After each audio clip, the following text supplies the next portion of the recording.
হে বিশ্ববাসী রে, আমার উম্মতের কাছ থেকে যখন 15টা জিনিস দেখতে পাবে, 15টা জিনিস দেখতে পাবে, জেনে নাও কিয়ামত কাছিয়ে গেছে।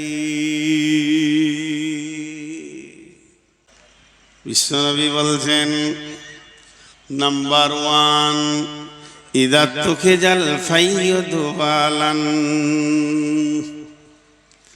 ইযা তুখিজাল ফাইয়ুদু বালান, জনসাধারণের মাল মিম্বার প্রধানে লুটে খাবে। সরকারি বরাদ্দ টাকা, বিপিএল এর টাকা, ইন্দিরাবাসের টাকা, সড়ক যোজনার টাকা, কন্যাশ্রীর টাকা, রূপশ্রীর টাকা, বিদ্যালয় নির্মাণের পুনর্নির্মাণের টাকা, যত সরকারি কাজের বরাদ্দ হবে ওই বরাদ্দটা লিখবে একটা আর মাল দিবে আর একটা। ইযা তুখিজাল ফাইয়ুদু বালান, আমার উম্মতের ভিতরে মুসলমান যে নেতা আছে, পঞ্চায়েতের প্রধান আছে, অন্য জাতিরা খাবে, তাদের সঙ্গে আমাদের সম্পর্ক নাই। তাদের সুদ হালাল, তাদের মাল মেরে নেওয়া হালাল, লুটে নেওয়া হালাল। কিন্তু ইসলাম তো এর ব্যাপারে কথা বলেছে, জনসাধারণের মাল নেতারা লুটে লুটে খাবে। আর মিম্বার প্রধান মিলে সঙ্গে ডিলারকে নিয়ে টন টন চাল ডান দিক থেকে বাঁ দিকে চলে যাবে। এটা হলো কিয়ামতের আলামত। আপনার এলাকার মিম্বার প্রধানরা ভালো, ওই জন্য বুঝতে পারছেন না, এরা মারে না, মানে যা আসে দিয়ে দেয়, সব একবারে ধোয়া তুলসী পাতা। জি শুনেলেন, হযরত আবু বকর আর উমরের ভিতরে সবসময় একটা প্রতিযোগিতা চলতো। হযরত উমর মনে মনে করছে, আমি আবু বকরকে এবার হারিয়ে দেব, এবার হারিয়ে দেব, এবার হারিয়ে দেব। বন্ধু, একটা জীর্ণ কুটিরে একটা মেয়ে বাস করত। একবার 70-80 বয়স, মেয়েটির কেউ নাই, মা নাই, বাপ নাই, ভাই নাই, বোন নাই, ছেলে নাই, মেয়ে নাই, স্বামী নাই। ওর জন্য প্রতিদিনের খাবারটা ওখানে পৌঁছে দিত। হযরত আবু বকর পৃথিবী থেকে যখন চলে গেলেন, হযরত উমর এলেন গদিতে।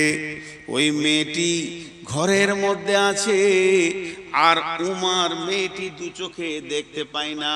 বুড়ি মাকে হযরত উমর রুটি আর হালুয়া মুখে ভরে দিয়েছে। আর যখনই রুটি হালুয়া ভরে দিয়েছে, মেয়েটি অঝর নয়নে কাঁদতে শুরু করেছে। খালি একটা কথা বলছে, সে আর নাই, সে আর নাই, নিশ্চয়ই আল্লাহ তাকে ডেকে নিয়েছে। উমর জিজ্ঞাসা করেন, বুড়ি মা কে নাই? বলে আবু বকর নাই, তুমি অন্যজন। বলে আপনি অন্ধ মানুষ দেখলেন কি করে? আমি আবু বকর না উমর। বলে শুনে লাও বেটা, আমার একটাও দাঁত নাই। ও যে আমাকে প্রতিদিন খাইয়ে দিত, তো চিবিয়ে নরম করে মুখে ভরে দিত। তুমি ডাইরেক্ট রুটি ভরে দিয়েছো, আমি বুঝে নিয়েছি সে আর নাই। তখন হযরত উমর কেঁদে বলছে, আবু বকর ভাই, তোমাকে কোনোদিন আমি পারলাম না, তুমি আমাকে হারিয়ে দিয়েছো। বিশ্বনবী 23 বছরে যে মিশনটা চালিয়েছিলেন, যে কলেজটা চালিয়েছিলেন, 23 বছর যে ইউনিভার্সিটি চালিয়েছিলেন, 1.5 লক্ষ সৈন্য তৈরি করে গেছিলেন, শিষ্য তৈরি করে গেছিলেন, নেতা বানিয়ে গেছিলেন, যাদেরকে নিয়ে পৃথিবীতে শান্তি আর শান্তি ছিল। সেই কোথা গেল? সেই শিষ্যরা আজ কোথায় হারিয়ে গেল? আল্লাহর নবী 23 বছর যে মসজিদে নববীতে আসহাবে সুফফা নামে মাদ্রাসাটা চালালেন, ওখান থেকে ডাক্তার হয় নাই, ইঞ্জিনিয়ার হয়নি, ডক্টরেট করেনি, পিএইচডি করেনি, এমবিবিএস করেনি, আর এফআরসিএস করেনি, এলএলবি করেনি, কোন রকম ডিগ্রি ছিল না। কিন্তু চোর, মাতাল, লম্পট, খুনি, দাগাবাজ, লুটেরা, লম্পট, লাফাঙ্গারকে আল্লাহর রাসূল সোনালী মানুষ বানিয়েছেন। ফ্যাক্টরিটা কত সুন্দর ছিল। ওই হযরত উমর রাসূলের হাতে সেকেন্ড পর্যায়ে ছাত্র ফার্স্ট পর্যায়ের ছাত্র আবু বকর। তাহলে হযরত উমর দেশকে শাসন করলেন একটা আঙ্গুলের ইশারাতে 18 লক্ষ বর্গ মাইল শাসন করেছেন। আল্লাহর নবী বলছেন আমার উম্মতকে কত সুন্দর আমি শিখিয়ে দিলাম কেমন করে দেশ শাসন করবে, জনসাধারণের মাল খাবে না, আমানতের খেয়ানতি করবে না, আর কিছু করবে না, আর কিছু করবে না, সুন্দর করে বুঝিয়ে দিলাম। কিন্তু কিয়ামতের আগে আমার আফসোস, ইজা তুখে জাল ফাইয়া দুবালান, জনসাধারণের মাল নি তারা লুটে খাবি।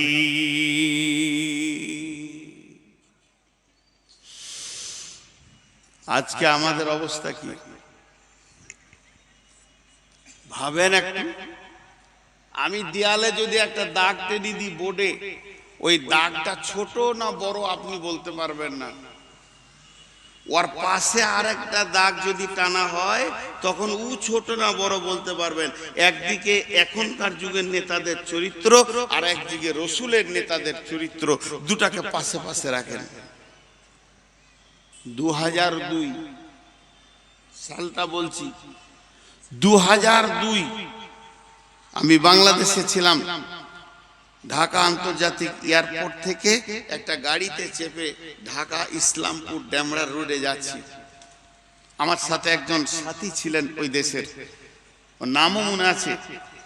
সেই ব্যক্তি গাড়িটাকে দাঁড় করিয়ে একটা পত্রিকা নিল, পত্রিকা যুগান্তর পত্রিকাটার নাম আমারও মনে আছে। আর পত্রিকার ফার্স্ট হেডিং এ বড় করে লেখা আছে, বড় করে, আমাদের ভারতবর্ষের একটা মন্ত্রীর নাম, নামটা বলবো না, অমুক মন্ত্রী আজকে সকালে ফার্স্ট ফ্লাইটে অক্ষত নিরাপত্তায় ভাবে নিজের দেশে ভারতে ফিরে গেলেন। মানে কোনো মন্ত্রী গিয়েছিলেন বাংলাদেশে, 2-3 দিনের সফর ছিল, খবরের কাজগুলো করে সে নিরাপত্তায় কোনো তার অসুবিধা হয়নি, আমাদের দেশে প্লেনে ফিরে গেলেন। এটা পত্রিকায় বের হয়েছে।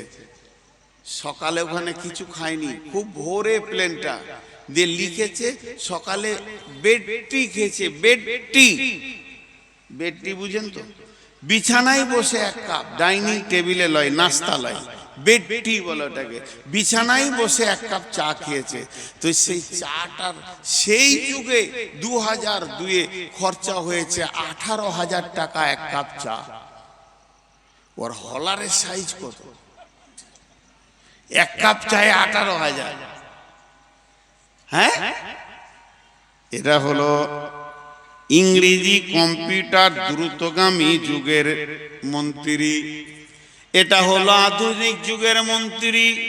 বহু জ্ঞানের অধিকারী, এদের হাতে কম্পিউটার এসে গেছে, এরা দেশকে শাসন করছে। আমাদের মোদিজি শুধু পায়জামাটা পরে 15 লক্ষ টাকা দাম।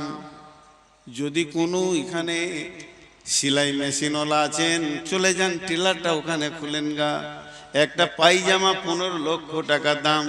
এটা হলো এই যুগের মন্ত্রীদের চরিত্র। চলেন রসুলের যুগে যায়।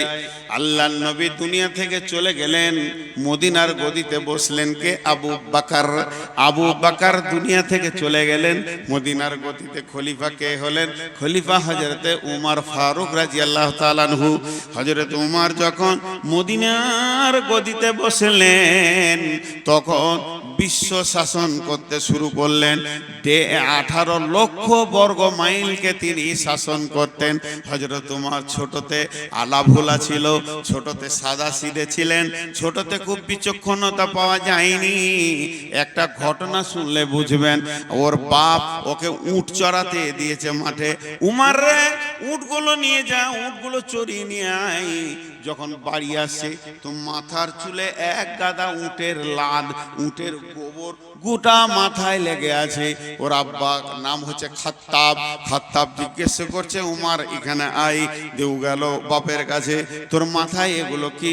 এগুলোকে হাত দিয়ে বলছে গোবর, খেপার মতো বলছে এগুলো গোবর। কিসের গোবর? বলছে উটের গোবর। উটের গোবর তোর মাথায় এলো কি করে বল?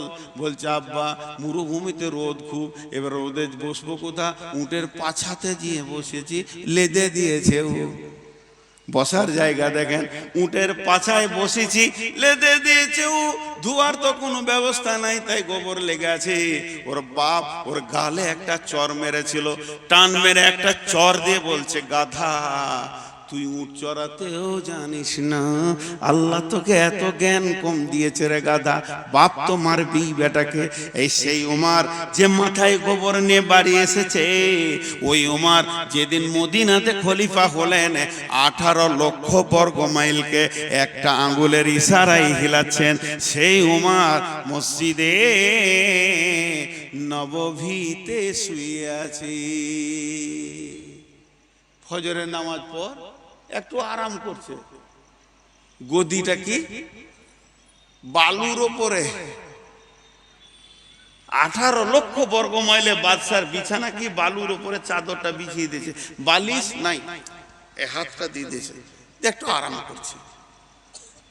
হাজি একা থাকতে পারবে এখন না মন্ত্রীরা, সামনে গাড়ি পেছনে গাড়ি, সিকিউরিটি, সিকিউরিটিদের নাম কি দিয়েছে বলেন তো?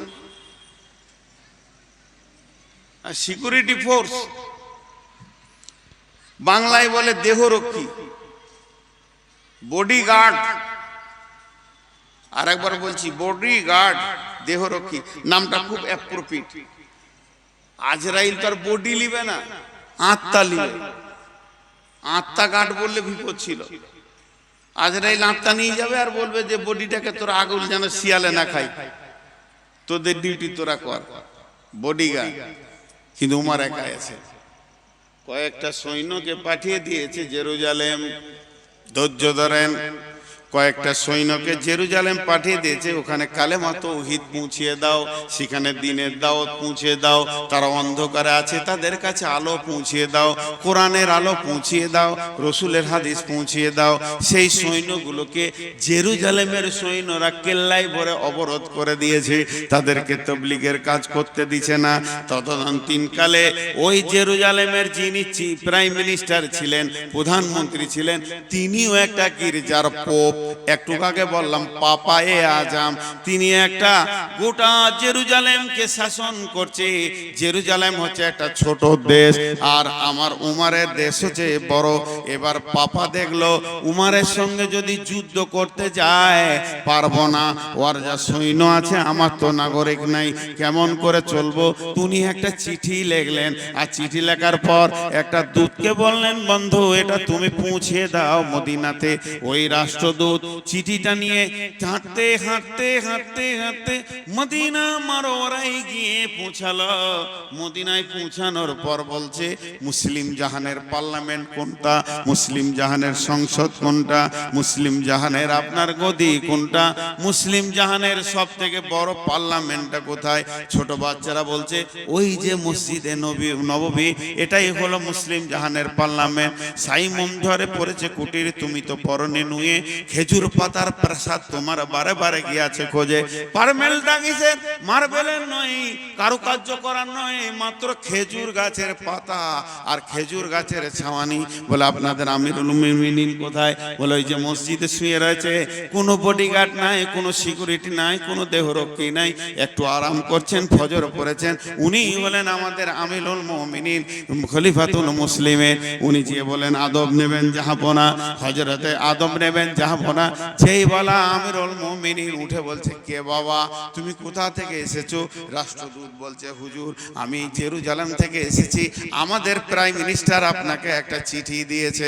আমার বলার কিছু নাই, একটু চিঠিটা নজর লাগিয়েলেন। হযরত ওমর চিঠিটা নিয়ে পড়ে দেখলেন, বললেন জাহাপনা আপনার সৈন্য আমার দেশে দাওয়াত দিতে এসেছে কোরআন হাদিসের, তাদেরকে কেল্লায় অবরোধ করা হয়েছে। আমি আপনার সাথে যুদ্ধ চাই না, আপনার সঙ্গে সমঝোতা করতে চাই। একবার আপনাকে পত্র দিয়ে আমি আমন্ত্রণ করছি, আপনি আমার দেশে আসেন, দুইজন মিলে একটা আপোষ করে নিব। হযরত ওমর সঙ্গে সঙ্গে তার খাদিমকে, যেটা তাকে দেওয়া হয়েছিল রাজকোষাগার থেকে, ডেকে বলছে একটা উট নিয়ে এসো, নাম তার আসলামা। আসলামা একটা উটকে রেডি করো, এক্ষুনি জেরুজালেম যেতে হবে। কারণ এখন তাকাজা হয়েছে গেছে, এখন একদম আল্লাহর দ্বীনকে বাড়ানোর জন্য তাকাজা এসেছে। পৃথিবীর সমস্ত সমস্ত কাজ এখন বাতিল, এটা কি আগে করতে হবে। হযরত উমর উটের ওপরে চড়ে নিলেন, লাগামটা ধরে নিলেন আসলামা, আর কলম ধরে নিল কবি নজরুল ইসলাম। এই ঘটনার উপরে কবি নজরুল ইসলাম একটা কবিতা বলছে, হেরি পশ্চাতে চাহি তুমি চলিয়াছ রৌদ্র দগ্ধ দূর মরুপথ বহি, জেরুজালেমের কেল্লা যেতাই আছে অবরোধ করে, বীর মুসলিম সেনা দল তব বহুদিন মাস ধরে, দুর্গের দ্বার খুলিবে তারা বলেছে শত্রু শেষে, উমার যদি গো সন্ধিপত্রে স্বাক্ষর দেয় এসে। হায় রে আদেক দারাল মালিক আমিরুল মুমিনিন, শুনে খবর একাকি উঠে চলেছে বিরামহীন, সাহারা পাড়াইয়ে ঝুলিতে দোকানা শুকনো খুব জরুরি, একটি মশকে এতটুকু পানি খুরমা 2-3 মুঠি, প্রহরী বিহীন সম্রাট চলে একা উঠে চোরি, চলেছে মাত্র একটি ভীত উটের রশি ধরে, মরুর ঊর্ধ্ব আকাশে সূর্য আগুন বৃষ্টি করে, সেই সে আগুন তাতে খৈসম ফুটে বালুকার মরু পরে। কিছু দূর যেতে উঠ হতে নামি, কিছু দূর যেতে উঠ হতে নামি, কহিল গোলামের ভাই পেরেশান বড় হইয়াছ চলিয়া, এইবার আমি যাই। উটের রশি ধরিয়া অগ্রে উঠে বসো উঠে, তপ্ত বালুতে চলে যে চরণে রক্ত উঠেছে ফুটে, গোলাম 2 হাত ধরে চুমি, গোলাম উমারে 2 হাত ধরে চুমি, কাঁদিয়া কহিল এ আদেশ করেন কেমনে আপনি, গোলাম রহিবে উটের পিঠে আরাম করিয়া বসি, আর হেঁটে যাবে খলিফা উমার ধরিয়া উটের রশি। খলিফা হাসিয়া বলে, দেখছি আমি না হাসলেও চাপতে পারবে না, খলিফা হাসিয়া বলে তুমি জিতে গিয়ে বড় হতে চাও ভাই রে, এমনই চলে রোজ কিয়ামতে আল্লাহ যেদিন বলিবে উমার ওরে, করিনি খলিফা মুসলিম জাহানের তরে তরে তোরে, কি জবাব দিব কি করিয়া মুখ দেখাবো রসুলের ভাই, আমি তোমাদের প্রতিনিধি মাত্র, মোর অধিকার নাই, আরামে সুখের মানুষ হইয়া মানুষের নিতে সেবা, ইসলাম বলে সকলে সমান কে বড় ক্ষুদ্র কে বা, গোলাম চড়িল উটের পিঠে উমার ধরিল লসি, মানুষে স্বর্গে তুলিয়া ধরিয়া ধুলাই নামিল শশী, পালাক্রমে একবার উমার একবার উমার একবার উমার আর একবার গোলাম, একবার উমার একবার গোলাম, একবার উমার একবার গোলাম।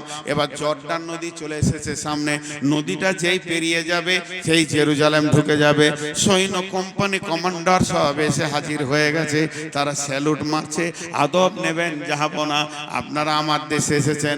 প্রাইম মিনিস্টার বলছে যাও যাও যাও তোমরা বর্ডারে গিয়ে 18 লক্ষ বর্গ মাইলের বাদশা আসছে, ওকে স্যালুট দেবে স্বাগতম জানাবে। কোম্পানি মেজর দাঁড়িয়ে আছে সৈন্য নিয়ে, এবার উটের পালা পড়ে গেছে, উমার নামতে থাকবে, আসলাম ওপরে থাকবে, যেই জর্ডান নদী পার হয়েছে কোম্পানি মেজর সালাম দিয়ে বলছেন আদব নেবেন জাহাপনা, আপনি আমাদের দেশে আসার জন্য আমরা ধন্যিত হয়েছি, আমরা গর্বিত হয়েছি। তখন ওসলামা উপর থেকে কাঁদছে আর বলছে আমাকে কেউ স্যালুট দিবেন না, আমি আমিরুল মুমিনিন নয়, আমি আমিরুল মুমিনিনের খাদেম, যিনি উটের লাগাম ধরে হাঁটছে উনি হলেন হযরত উমর আমিরুল মুমিনিন খলিফাতুল মুসলিমিন। সৈন্যরা ঝরঝর করে কেঁদে দিল, হায় আল্লাহ, বাদশা দেখেছি, মন্ত্রী দেখেছি, রাজা দেখেছি, বড় বড় ধনী দেখেছি, জমিদার দেখেছি, কিন্তু পূর্ণাঙ্গ মানুষ এখনো দেখিনি, আজকে একটা পূর্ণাঙ্গ মানুষ দেখলাম। বন্ধুরে গির্জা ঘরে গিয়ে তারপরে সন্ধিপত্রে স্বাক্ষর করলো, স্বাক্ষর হয়ে যাওয়ার পর আর গির্জার পোপকে বলছেন হযরত উমর ভাই আমাকে 1-2 মিনিট ছেড়ে দেন, 10টা মিনিট ছেড়ে দেন, কিছুক্ষণ আমাকে ছেড়ে দেন। পোপ বলছে কেন? বলে আমি গির্জার বাইরে গিয়ে ওই ফাঁকা মাঠে 2 রাকাত কসরের নামাজ পড়ে আসবো, নামাজের ওয়াক্ত হয়ে গেছে, আমাকে ছেড়ে দেন। ইজাজত নিচে, পারমিশন নিচে, ছোট দেশের রাজার কাছে বড় দেশের রাজা।